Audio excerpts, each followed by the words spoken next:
Welcome to another episode of Nintendo News Daily. I'm your host, N64 Josh. Before we jump into the news, I've had a few questions about how to capture game footage with the Switch 2. And since I'm an Elgato ambassador, I figured I would tell you guys the 4K-X, the HD 60X, or the Game Capture Neo will all work with Switch 2. You can head on over to n64josh.com/Elgato and use code N64Josh at checkout to save a little bit of money. We're going to break this episode into two parts. The first is just going to be some real quick headlines, kind of going over a few things in the news, and then we're going to camp on one topic, which is going to be the Donkey Kong Direct at the end of the episode. So here we go, jumping on in. Nintendo Life has an article here that says Rumble has been turned off due to prolonged use. Don't worry, your Switch 2 Joy-Con probably aren't broken. So there's been people over on Reddit. Looks like Go Nintendo has put up some posts about this. And there's a picture here that says Rumble has been turned off due to prolonged use. And jumping into the article here, apparently the Switch 2 Joy-Con will shut down if they're going to overheat, or maybe they're taking up too much battery life. And so I'm curious, has this happened to any of you guys? Let me know in the comments. I haven't seen anything like that. Now, I haven't had any like really long gaming sessions or anything like that, but pretty interesting that this is something that that can happen. So, you know, not something to really worry about. It's the system doing what it should if you happen to run into it. But I'm curious. Let me know if this has happened to you. Nintendo reconfirms its attendance at Bit Summit Expo next month, but don't expect first-party games. Looking at the article here, because this is not in English, it says Nintendo has confirmed that it will be attending Bit Summit 2025 to showcase select indie games on Switch 2. This year's event has been dubbed Bit Summit the 13th Summer of Yokai. Nintendo has stressed that it will not be showcasing any first-party games at the event, which is completely understandable given the nature of Bit Summit. It also confirmed that the Nintendo booth will be accessible via a lottery system with the reservation page available at a later date. Other publishers that will be there: PlayStation, Pocket Pair, Lost and Colt, Devolver Digital, and more. Now, why does this get me excited? Because I love indie games, as most of you guys do, and I am excited for that first like really big hit. And I'm not talking about the games that we already know. I know Hades 2 is going to be fantastic. I know Silksong is going to be fantastic. But what's next? What's next? What's something we haven't seen yet that's going to be fantastic? This is what I'm looking forward to. Games like Vampire Survivors or Celeste.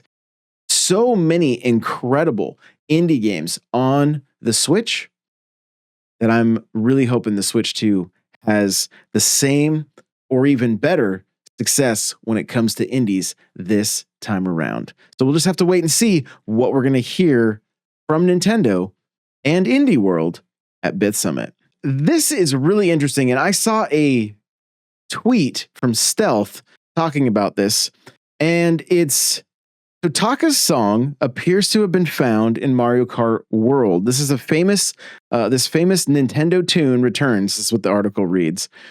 So it looks like, and I just learned about this. I just learned about this today. So here's the post on Reddit. It says, I was idling on the character select screen when I noticed Mario began humming after enough time passed. I thought, they could have totally hidden tunes like that. Wait, hidden music in a Nintendo game with Yoshi? It was too good to be true. But after a few seconds, lo and behold, Yoshi begins humming Totaka's song, like the idle Yoshis do in Mario Kart 8. A very cool Easter egg. Not sure if anyone else has noticed it yet. Nintendo Life goes on to say, when we tried this out ourselves, Yoshi started humming the same song just seconds later. It might also be a bit harder to hear depending on the music playing in the background. Here's what's cool. This famous song by the Japanese Nintendo composer Kazumi Totaka is often slipped into many of the company's games. And if you're wondering why it's specifically Yoshi that hums this tune, it's because Totaka also happens to be Yoshi's voice actor, and once again voices the character in Mario Kart World. This Easter egg has also popped up previously in Mario Kart 8, along with series like Animal Crossing and Zelda. and was inserted into titles such as Mario Paint back in the day. So I love anything that has to do with the history of Nintendo. Finding out that this Easter egg is something that has been happening all the way back to Mario Paint, I think is amazing. I think is fantastic, and I wonder where it's going to show up next. Hopefully we see it in a handful more games during the Switch 2's life cycle. And it is pretty, like, if you have Mario Kart World, take a second and just sit on Yoshi in the character select screen and watch him start humming. It's honestly pretty adorable. Now, this next headline got me pretty excited. Red Dead Redemption 2's John Marston teases exciting news this week. Are we talking about Switch 2? Well, let's find out. So here's what the article has to say. We've been hearing rumors about a Switch 2 port for Red Dead Redemption 2 for a while now. And recently, some reports have been sounding the bell that the game will arrive on the console before March 2026. I like this. I've never played Red Dead Redemption 2. It's been on my list. Not sure why I haven't picked it up yet, but I've heard nothing but the best about this game. So might be a good opportunity to try it on Switch 2. The article continues. And so, when the actor who voices John Marston announces that there's going to be some big Red Dead Redemption 2 news this week, well, listen here, partner. We're going to sit straight up in our nags and pay attention. You hear? This is great writing. I love it. Continuing on through the article, here's what the quote says. I've got such exciting news. I can't share it with you right now. And it's absolutely killing me. By the end of this week, hopefully sooner, definitely before Friday, oh my goodness, the news that I have to share, and I won't be the only one sharing it. I cannot wait for you to know what's going on, and that's all I can say. That's the only thing I can think about right now, and you'll know soon enough. I can't wait for you to know. Like the article reads, he seems pretty excited.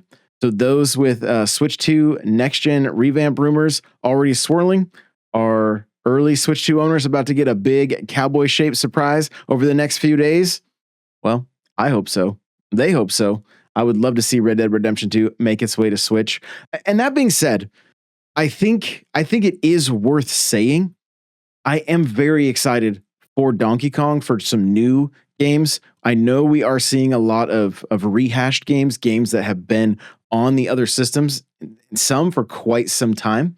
But when they're games I have yet to play, I've yet to play Cyberpunk, I've yet to play Red Dead Redemption 2, I do get kind of excited because the Switch 2 is where I want to spend most of my time gaming. So really, really looking forward to this if it ends up being true and making its way to Switch 2.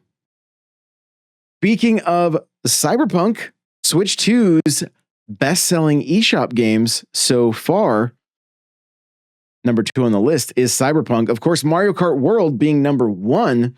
And according to Stealth, Mario Kart World is at a 79% attach rate. So 21% of people have not purchased Mario Kart World that have bought a Switch 2, which I find interesting. Now, maybe part of that reason is they can afford the system, but nothing more, and the game will come a bit later. Maybe they're just not Mario Kart fans. Also could be a factor there. But taking a look at this list, Mario Kart World, Cyberpunk 2077, Zelda, the Tears of the Kingdom upgrade pack, Fantasy Life, The Girl Who Steals Time, Deltarune, Zelda Breath of the Wild, Welcome Tour, No Man's Sky, Bravely Default, Flying Fairy HD Remaster, and Street Fighter 6 at number 10. So obviously not a huge list of games to purchase at this point, but there are I think there's a few more that could have been added to this list that didn't make it because there's more than 10. Taking a look at the eShop's bestsellers that are download only games, Deltarune number 1, Welcome Tour, Fast Fusion, Knitzugami Path of the Goddess, Survival Kids, Suikoden, I think that's how you say it. Suikoden. You guys have let me know in the comments. 1 and 2 HD remaster. Ridge Racer is number 7. What is this? No Bunaga's Ambition Awakening Complete Edition. I probably butchered that. And Wild Hearts S is a pre-order. So this is just for one region. This is the UK. So just keep that in mind. keep that in mind. This is the UK's best sellers in the eShop and the download only games. So pretty cool stuff though, as we are just very early in the Switch 2's life cycle. This article has me laughing. UK charts, yes, 2 Mario Kart games are in the top 10. And they say a double whammy. In the top 10, mind you, in the top 10. Number 1, Mario Kart World. Number 6, Mario Kart 8 Deluxe.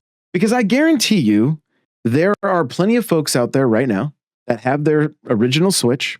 They've yet to purchase Mario Kart 8 Deluxe. And with all the hype around World, they're like, you know what? I think it's time to jump in. I want to get some practice before I end up upgrading to the Switch 2 and Mario Kart World.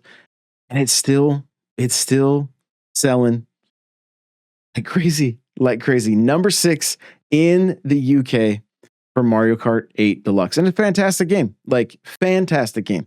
If you've owned a Switch 1 for a while and you have yet to pick that game up, definitely a must own in my eyes. I mean, it's my number 1 most played game on the Switch at or over 1,500 hours. So huge fan of Mario Kart 8 Deluxe. But love seeing Mario Kart World at the top there. And I want to just camp on Mario Kart World for just a bit before we move into the main topic, which is the Donkey Kong Direct that's coming up. But I've been having a really good time with Mario Kart World. Like a really good time. I have been spending the majority of my time doing the open world stuff. And because the world is so big, it makes looking for all of the different items pretty fun. Also, getting all the different costumes, I'm having a good time with that. And it doesn't take long. You pick a character, you find one of the like roundabouts that just has food around the outside. You just do a couple of laps, get the food, and then move to another character, and then you kind of rinse and repeat in another area if you want. But overall, I've just really been enjoying the experience. I jumped into a little bit of online multiplayer, and it's already sweaty. Like I didn't have any doubt that it would be. And it was a little earlier this morning. There was a lot of Japanese players and stuff, but they got into games relatively fast, and they seemed to run very smooth. It's yet to be told if they still have similar netcode issues as Mario Kart 8 Deluxe, where it may look like you're hitting somebody with a shell, but in reality, you're not actually hitting them, but they still drop coins, but they don't actually spin out. I feel like I've been seeing that just a little bit here and there. So I'll have to let you guys know when I dig in a little further, but it does seem like that kind of stuff may be happening. But overall, like the longer and the more time I spend in Mario Kart World, the more I like it. Like the more I like it. Is it perfect? No. There's I think probably, and the community is kind of speaking to this. The online races, we don't need to drive 2 laps to get to the track and do one track or do 1 lap. I don't think anybody is really enjoying that. I'm not saying it should be tossed out, because Knockout Tour doesn't work without this feature, right? But what happens is, and this happened in my multiplayer games, the majority of people are picking random because it automatically puts you on a 3-lap race. And I think Nintendo will see this, they will pick up on it, and they will allow us to play 3-lap races in multiplayer. They're just going to have to make a secondary mode, if you will, where it's just like 3-lap races instead of, or however they want to name it. But I don't think anybody is really loving the drive up to the track. It does feel a bit like filler space. There's a lot of straightaways. It works because there's so many players, and so there's still a lot happening. But if you're trying to utilize the tech in the game and grinding and driving on walls and that kind of stuff, and you're just on a wide open track, there's not a lot to do but just go straight. It kind of takes some of the fun out of that. So that's like my biggest gripe right now. But again, I think Nintendo is going to be paying attention. They're going to see that the majority of the community wants just 3 laps on a track. And I'm right there with you. Like that is Mario Kart. Right? There's Knockout Tour is amazing. I'm so glad it's there. I'm super glad that they designed this game that you can drive from track to track because of Knockout Tour. Like it's an incredible mode, super super fun.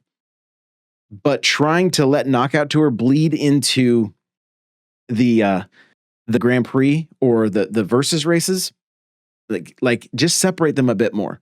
3 laps on the tracks. That's, I believe, what the majority of the community wants. You guys can let me know in the comments if you're right there with me. And then Knockout Tour, you're driving between all the tracks. It's fantastic. It's great. If I have been saying for a while, I would love to see the warp pipe utilized to where even if we have to, even if we were to do 3 different lap or 1 lap on 3 different tracks, that would be fine. But I think the long stretches in between tracks, just not that not that great. Not horrible. And again, the 24 players helps, but I would like to see just more 3-lap races on a single track. It just allows you to get better at the track. And of course, we can go into time trials and whatnot, but some of the best parts of Mario Kart in my mind are really spending time with the tracks, learning the tracks, and having to essentially learn the road to the track. It's just not quite as fun in my eyes. So I again, maybe that's more just me, but it seems to be kind of the consensus among the community. But again, let me know in the comments what you guys think about the drive to each track. Overall, I'm loving Mario Kart World. Really couldn't be happier with it. And the game in my mind is probably sitting at a 9 to 9.5 out of 10. Like I want to give it a little bit more time, spend a little bit more time with it, but I'm really, really loving it and loving the tech. There's just so much about it that it's a different game than Mario Kart 8 Deluxe, which is good. Not easy to do. They could have really not taken any risks and made a very similar game, and that would have been great. But it may have been a little too samesies. This is a different experience, and it's great. And I kind of hope, fingers crossed, down the road, after maybe the sales die down a bit, that they do a Switch 2 upgrade for Mario Kart 8 Deluxe and really like give it the 4K treatment, maybe the 120, that kind of stuff. I think it'd be great, and I think it would bring a lot of us back into that game to try it one more time. So again, let me know your thoughts in the comments. Okay, Donkey Kong is getting a direct on Wednesday, 9 a.m. Eastern, 6 a.m. Pacific. And Nintendo is announcing this stuff via the Nintendo Today app. I got the notification on the Nintendo Today app 45 minutes before they announced this on their socials. And so it's about 15 minutes. There's, I believe they said it's just Donkey Kong focused, which does have some people wondering, well, does that mean we're not going to get a full-on direct? Maybe that's the case. I've seen like Thunderstash Gaming put out a post on X saying like there's still plenty of room for a actual direct to take place anytime in the month of June, but we are in that like final stretch, 30 days until Donkey Kong comes out, and so they're really putting the marketing out there for this one. I was listening to Nintendo voice chat to Per Schneider talk about his time with Donkey Kong, and he really loved it. I saw a tweet from Nintendo Talk, and he was saying, "I don't need to know any more about this game." So I think depending on where you're at with this one, it's maybe a no-brainer. You're going to purchase it no matter what. I'm excited to learn more, honestly. I'm excited to see if they're going to add multiplayer, Diddy Kong, any other characters. Is Pauline, or this baby Pauline that we saw in that Korean artwork, is that going to be something? Is this game going to be like a prequel to the original Donkey Kong? Are they somehow going to tie that together where he forms a bond with Pauline, and then this game ends where he's taken her to a construction site and Mario shows up? I think that would be pretty cool, honestly. And speaking of the OG Donkey Kong, it is our NSO Game of the Week. So if you want to compete for a high score in that one, make sure to tune in Wednesday night for the live show to talk about that game. And I am taking video submissions. If you want to have your voice put on the podcast, you can send me a video of you talking about the OG Donkey Kong. But back to Bonanza, there's so much about this game that I love. I love all the destruction. I love that there's like so many different hidden items everywhere. And this for me, like, I'm going to take my time with this one. I'm going to savor this one. It looks like it's going to showcase a lot of the Switch 2's power. It looks like it's going to be a lot of fun, just looking for different items hidden throughout the levels. It really reminds me of Rare back in the day and games that were developed by Rare. And so that's something that has me excited. If you're watching the video right now and you can see Donkey Kong's face, I'm going to go ahead and just play this. Donkey Kong's face has so much expression, right? There's just so much expression. And so I was hoping that it would just be gameplay. It looks like it is a podcast from these guys, so I'll just pause the footage. But the expression in games like Luigi's Mansion 3, where one of the, and I've said this many times, one of the best things about the Switch 1 was the way games were really taken to another level when it came to how the characters were interacting with everything. And Luigi had so much expression and was so much fun to control, and the way he was scared of everything. And Donkey Kong looks like it's just going to kind of iterate on what we saw in Luigi's Mansion 3 as far as the different expressions. They've been putting out pictures of his different expressions, and quite frankly, I love it. It is one of those things that has me excited about this game because it takes the level of immersion to a whole nother level where you aren't just moving this character through this space, you're interacting with this space, and the character is interacting with the space based on what is happening around them. And that adds a whole nother level of immersion and fun. And that's what's got me excited about this game. I know some of you probably won't like what I'm about to say, but what if this is Nintendo's big 3D platformer for the year? I am leaning towards them utilizing Mario Wonder for the 40th anniversary before the end of the year to kind of do another push for that game, but also the Switch 2 version will have some new content. I'm wondering if that's the direction they go because we don't have any kind of free update yet. And so I wonder if this is going to be our big 3D platformer for this year. And that leaves the opportunity for Mario 3D platformer to come early next year. And don't get me wrong, everything inside of me wants a new 3D Mario, especially on Switch 2. Because I even popped in Mario Odyssey today and played that for just a little bit, and that got me very excited for the next 3D Mario. But I think Donkey Kong Bonanza is going to scratch that itch to a certain extent. I'm really, really excited about this one.